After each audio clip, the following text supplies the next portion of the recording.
बुधवार भगवान बुद्धदेव व्रत कथा। एक समय किसी नगर में एक बहुत ही धनवान साहूकार रहता था। साहूकार का विवाह नगर की सुंदर और गुणवंती लड़की से हुआ था।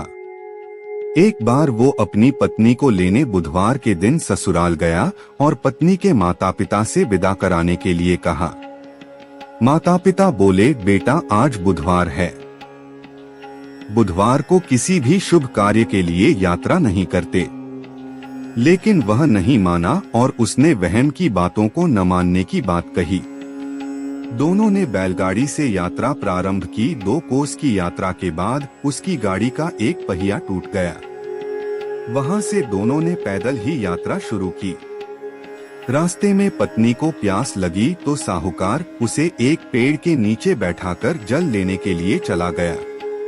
थोड़ी देर बाद जब वो कहीं से जल लेकर वापस आया तो वह बुरी तरह हैरान हो उठा, क्योंकि उसकी पत्नी के पास उसकी ही शक्ल सूरत का एक दूसरा व्यक्ति बैठा था।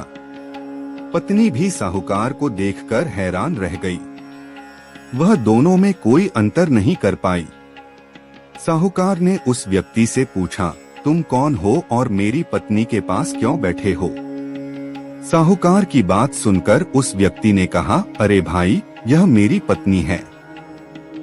मैं अपनी पत्नी को ससुराल से विदा कराकर लाया हूँ, लेकिन तुम कौन हो जो मुझसे ऐसा प्रश्न कर रहे हो?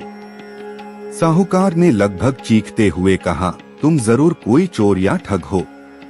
यह मेरी पत्नी है। मैं इसे पेड़ के नीचे बैठाकर जल लेने गया था। इस पर उस व्यक्ति ने कहा, अरे भाई, झूठ तो तुम बोल रहे हो। पत्नी को प्यास लगने पर जल लेने तो मैं गया था। मैं तो जल लाकर अपनी पत्नी को पिला भी दिया है।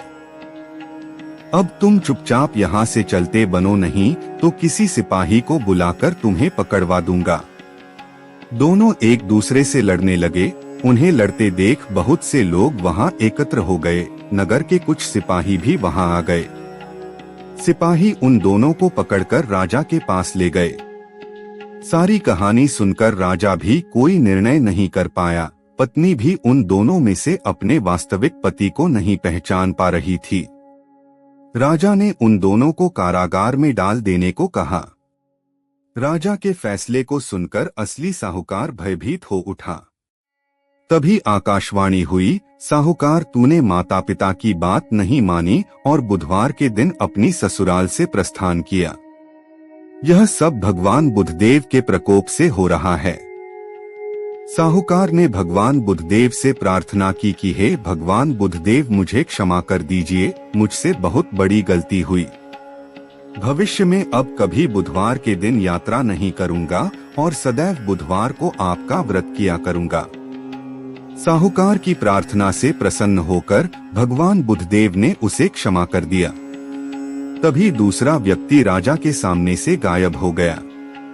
राजा और दूसरे लोग इस चमत्कार को देखकर हैरान हो गए।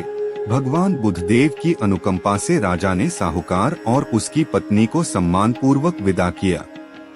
कुछ दूर चलने पर रास्ते में उन्हें बैलगाड़ी मिल गई। बैलगाड़ी का टूटा हुआ पहिया भी जुड़ा हुआ था। दोनों उसमें बैठकर नगर की ओर चल दिए। साहूकार और उसकी पत्नी दोनों बुधवार का व्रत करते हुए आनंद पूर्वक जीवन यापन करने लगे। भगवान बुद्धदेव की अनुकंपा से उनके घर में धन संपत्ति की वर्षा होने लगी। जल्द ही उनके जीवन में खुशियां ही खुशियां भर गई। बुधवार का व्रत करने से स्त्री पुरुष के जीवन में सभी मंगल कामनाएं पूरी होती है।